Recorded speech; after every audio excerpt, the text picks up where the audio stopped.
like it was working for a second. Hold on. That's not gonna clip. Oh, yeah, you're right. Maybe like that? No.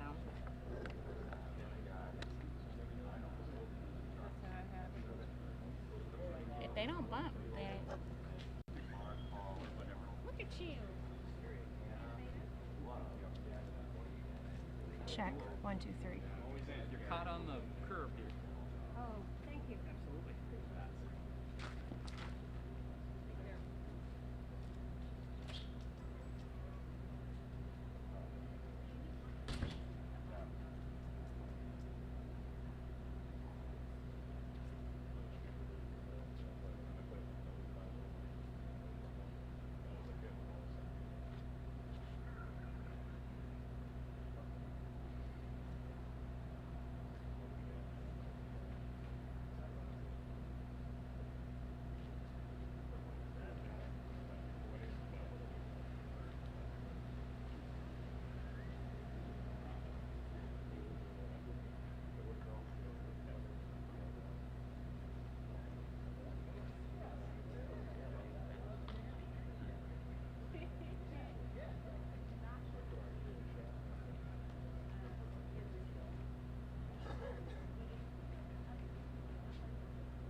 Whose camera is this one? Is it yours? Is there a way to move it back just a teeny bit, please? Thank you. Yeah,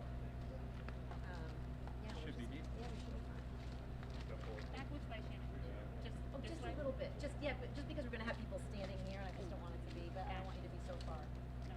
That should be fine. Thank Right you. there? Thank you very much. All right, just a couple minutes now. Thanks, guys.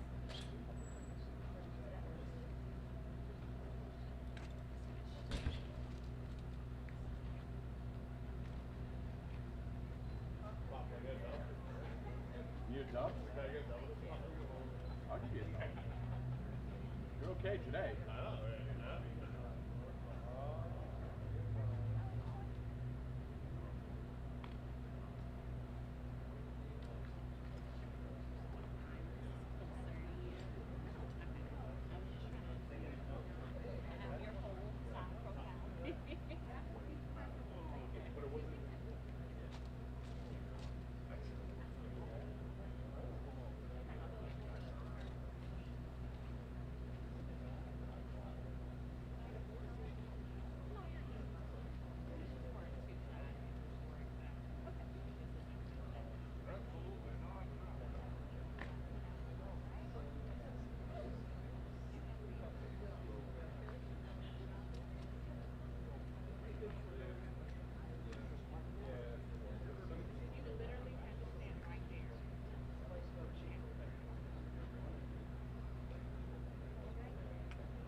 All right, folks, we're ready to go now. My name is Colonel Bill Ross with the Maine State Police. On behalf of myself and Colonel Mark Hall of the New Hampshire State Police, we're here to bring you up to date on an incident that's been occurring over the last day. This is still an ongoing investigation, so we're going to get you as much information as we can right now. But again, I want to stress, it's still an ongoing investigation, and we're not going to be able to give you all of the details at this point. That will be coming in the days moving forward. I first want to thank our partners in this, the Kittery Police Department, the York Police Department, the Elliott Police Department, certainly the New Hampshire State Police, the Maine Turnpike Authority, the New Hampshire Attorney General's Office, and the United States Coast Guard for their assistance in this. So there are a lot of partners involved over the early morning hours that helped bring this to an ending. But to go into some of the details right now, at approximately 2:07 a.m. on this date, August 29th, the York Police Department received a 911 call from a male stating that he'd been involved in a fight with his wife in the town of Troy, New Hampshire. During that call, he told authorities that his wife was dead. The New Hampshire State Police responded to the residence in Troy, New Hampshire, and located a deceased female. At approximately 2:30, Kittery Police located the male's vehicle on the Piscataqua River Bridge, parked in the southbound lane in the state of Maine, right in the middle of the bridge. Law enforcement agencies from New Hampshire and Maine responded and tried to negotiate with the male. The bridge was shut down for several hours to protect the public, while the negotiations were attempted and the scene was secured. The Maine State negotiations were ultimately unsuccessful. The male then exited his vehicle, and at that time he raised a firearm. Maine State Trooper Craig Nielsen and 2 New Hampshire State Troopers responded with deadly force. The male subject was located deceased in the water below the bridge and was declared dead on the scene. He fell from the bridge. The male subject was recovered by the Coast Guard at that time, almost immediately after falling into the water. Law enforcement officers on scene located an 8-year-old child fatally shot in the back seat of the vehicle. This death is not associated with the officer's use of deadly force. I want to stress this right now, that the child's death is not associated with the police officer's use of deadly force today. We have information that that is not the case. I just want to make sure that everyone's clear on that moving forward. Maine State Police Major Crimes and the New Hampshire State Police Major Crimes are investigating the deaths of the female and the child. The troopers involved in this incident are on administrative leave pending the Maine Attorney General's investigation into the use of deadly force, which is our standard procedure. Again, the northbound and southbound lanes were closed for a number of hours, and they were reopened just after 9:30 this morning.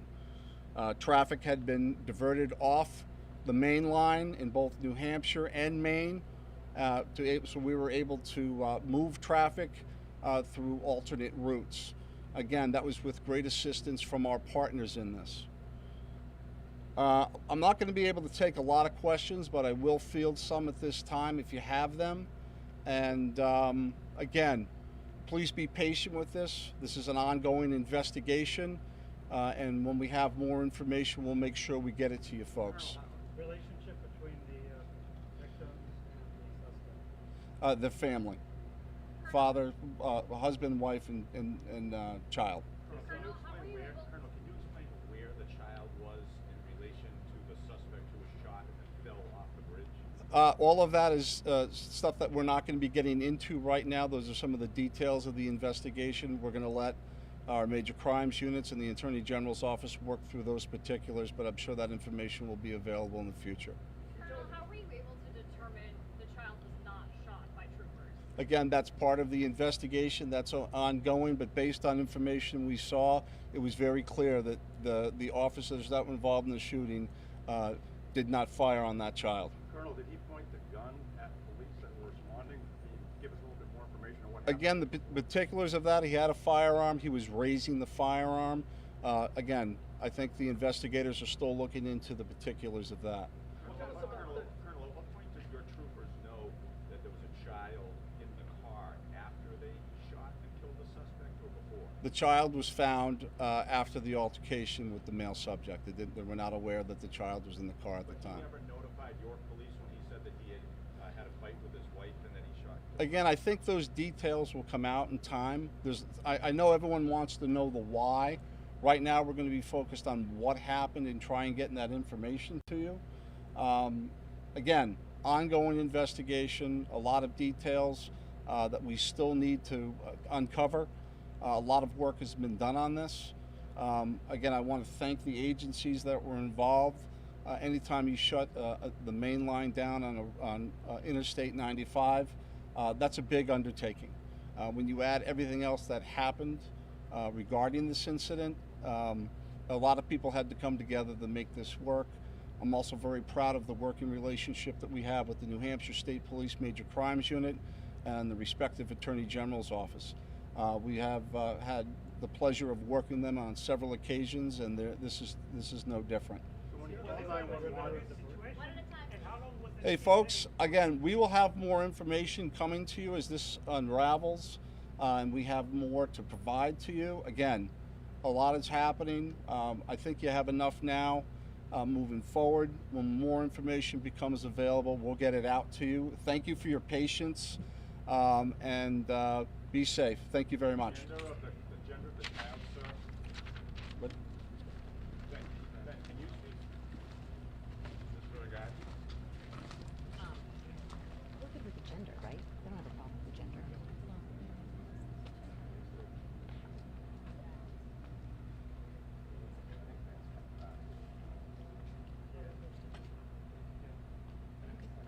Yeah, no, that's fine. Yeah, yes. Hey, Mike, Ben coming back out? One after about four. As far as New Hampshire, no, I wouldn't have any. What about the trooper that was? Yeah, I can find that out for you. I don't know about, he gave his name, right, Craig? Oh, he did? Craig Nielsen. Yeah, he did. Yeah. That is the main state trooper. I guess New Hampshire's different. I don't know New Hampshire's policies, but they have so many days, or they don't identify who the troopers were, I guess, until after the findings. But we do right away. So,